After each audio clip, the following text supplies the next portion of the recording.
Welcome back to the 20 hours of Suzuka Circuit on Gran Turismo 7. We are up to Sector 3, that's turn 10 and 11, the hairpin of this track. And just like you saw in the title, there's something very fishy going on this track, on this turn. Turns 10 and 11 make up a fast and slow corner, one being sort of a sweeping right, and then turn 11 being a very tight hairpin, which you're taking in low second or even first gear. I usually keep it in second gear for one of the reasons we're going to talk about in a second. The approach to this line is a bit interesting because it involves a technique that for some reason I find very satisfying. Because it's so short between turn 10 and the hairpin turn 11, you have to be ready to get the car slowed down when coming out of such a fast corner or a fast curve. And in this case, it's going to be staying to the left side for turn 10, coming in to the apex of turn 10, making the apex later, and staying on the inside, which puts you to the outside of turn 11. And the combination of sacrificing one turn to optimize the next makes the whole thing generally faster. Being at such a low speed and such a heavy amount of steering angle, it's very easy for you to unsettle the car. There's a lot of lateral load and a lot of torque being at a lower gear, which is why I've been sticking with second gear.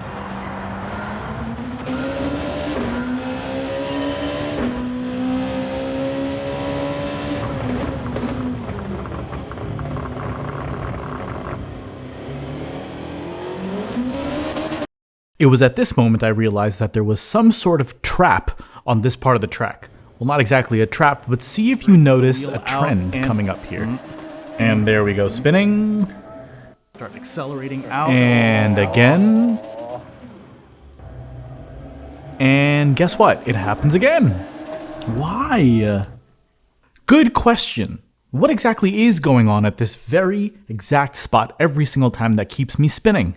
Is there some sort of oil slick? Is somebody trying to sabotage me? Is any of this even real? Of course not, it's a video game. But the first step to me figuring out what exactly is going on is figuring out what I'm doing every single time the exact same way for this to be happening the exact same way. And I could also be entirely wrong about my theory here. But the things I did notice were I was always applying a certain amount of throttle.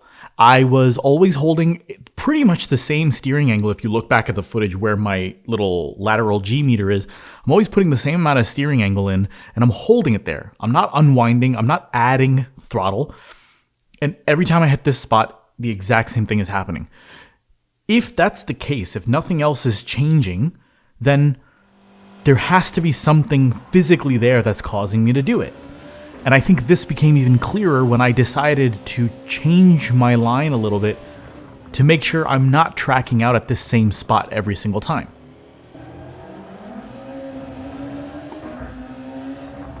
Woo! And clearly based on that attempt, it worked. So we try it again. And notice this time where my track out point is compared to the previous attempts. Yep. Seems to be working fairly consistently now. Let's clarify what a track out point actually is. Now, it sounds a bit self-explanatory, but just to be certain that we're on the same page, when you're going through a turn and you hit your apex or your clipping point, the point from there to the sort of the last part of your turning curve, the point at which you can straighten the wheel almost entirely straight or entirely straight, and also the point at which you can apply full throttle coming out of the turn, that's your track out point. Where that track out point is sort of gets determined in conjunction with the optimal radius of the turn. The optimal radius of the turn is being able to have the maximum amount of grip at the limit while at the same time applying more acceleration and unwinding the wheel. Getting that to be the fastest, what that point leads to is your most effective track out point. That changes turn to turn, not the point of this discussion, but if you notice, the track out point every time it was successful was further down those rumble strips on the outside. The times that I spun, I was hitting a bit earlier, and it's kind of subtle, but I would say that the more successful lines had my track out point definitely more than halfway down the rumble strips. And if you look at the footage from the demo lap or the demo sector, the footage actually shows that the track out point is further down the line. Now, what we're about to talk about is how do you actually get that further out track out point while still being effective at maximally accelerating out of the turn. That comes down to trail braking and getting the car to turn with more than just the steering wheel. It all comes down, it really just, the thing that keeps repeating itself is carrying enough brake pressure into the turn and making sure that your apex is middle or late, using that pivot and straightening the line coming out of the turn as much as you can so you can apply full throttle earlier. That's all it is. Here we go. And full brake, just enough brake pressure to get that turn in. Use that trail braking to pivot the car and straighten the wheel out full throttle. Boom. Not the best gold time, but a gold time nonetheless. During all of that aggressive braking through third gear, between turn 10 and 11, coming down third gear, by the time you're shifting down into second, you're peeling off the brakes. And you're using angle now as you come off the brakes to feed turning grip to the front tires while the back is still unloaded and getting the car to start to pivot. Once you get that pivot and you're holding that same braking pressure, you're continually slowing the car down. So that pivot is now turning into grip enough for the front tires and you're now getting through the turn. But I did consistently get myself under 12.5 seconds. What this means is the principles and the technique is starting to sink in. It's becoming more and more second nature. Out in for turn 10. And then as soon as the wheel is straight, when the curbing ends for turn 10, slam on the brakes, going into second, you're now coming off. So you're like 75 to 50% braking pressure and using that pressure to start introducing angle, which will pivot the car. The thing is, it's a dynamic process. So you're applying a certain amount of brake pressure, which is giving you room in the front tires to turn and have turning grip. At the same time, the car is still slowing down. So as the car is slowing down, you're building slightly more turning grip in the front end as well. So in the beginning of the turn, you're pivoting. So the pivot helped the car start the turn. The turning grip finishes the turn. And then you have enough sort of stability at the apex to start applying maintenance throttle. And then all of a sudden you notice that your exit line is a lot more straight than you would otherwise have had if you just clipped the apex right at the middle and tracked yourself out. That straight line does two things. In this particular turn, it does two things. It has the ability to give you a greater amount of acceleration out of the turn because you can apply full throttle earlier because your wheel is straighter earlier. And in this turn, that embankment straightens out. And if you hit that spot, even with stable steering angle and stable throttle, the car spins. Very interesting. On to sector 4. Not so fast. There are a couple things to clarify there. It seems, I don't remember how I figured this out because it's been a while since I actually made this video, but it seems to be that, as I was saying, when the turn is done, it actually just drops to the straight. So that actual drop is what I was hitting every single time with the back wheels. And that sudden drop, while there was a level of acceleration and a little bit of steering angle, just kept making the car spin. But nonetheless, mystery solved. Over to you, debriefing me. As we've mentioned, the interesting thing about coming through turn 10 is that you're going to be coming from an outside line and then going in and staying in, because that will then set you up for your hairpin. You're coming through this turn at high speed, full throttle or nearly full throttle, depending on what car you're in.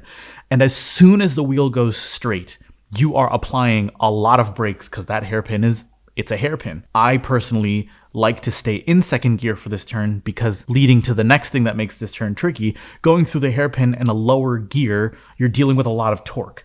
And so if you can come in, from my experience, at the bottom of second gear as opposed to the top of first, you're coming out with a little bit more stability, and I don't think you're gaining much by being in first gear because whatever speed you're gaining there, you're fighting instability, and then you're also having to shift up, which all these microseconds end up adding up. Getting used to trail braking is really important for this turn because of the fact that there's a huge straight coming out of the turn. Not a straight, but a long strip where you're going to be going flat out. And maximizing your speed coming out of a turn a major part of that is making sure that the line that you're taking coming away from the apex is as straight as possible. The only way to really do that I can understand is making your apex later. If you make your apex around here, you're coming in and you're clipping there, and then you still need to turn the car to get it to go straight here. Whereas if I were to put my apex, let's say here, then as I'm coming in, I'll need to make a slightly sharper turn. But when I'm coming out this way. And so the line coming out is a lot straighter. You can apply your throttle earlier because the wheel is now coming straight. Getting that angle, part of the technique of getting that angle enough to make the apex later, involves trail braking. Unloading the back, you're letting off the brakes a little bit, giving the front wheels enough grip to then apply to turning, but the back is unloaded enough for you to pivot the car. Even if it's just for the first half of the turn, it just decreases the amount of steering angle you need to apply.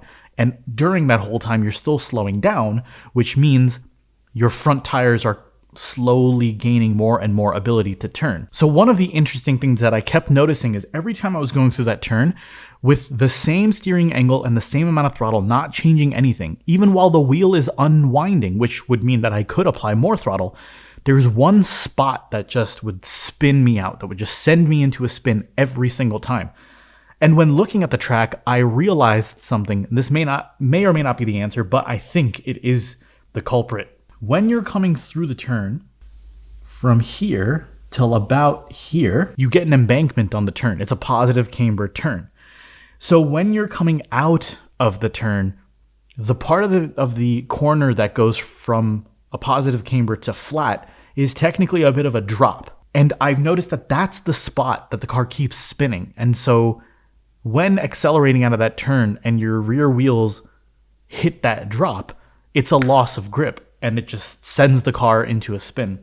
This is remedied by knowing it's there and avoiding it, but also making that late apex a goal of yours allows you to keep the wheel as straight as possible coming out of it. If you have the wheel straighter, even if you do hit that spot, you're less likely to spin because you're not applying as much of an angle. I can already feel my scouting laps getting better and better with just having exercised the first half of the track.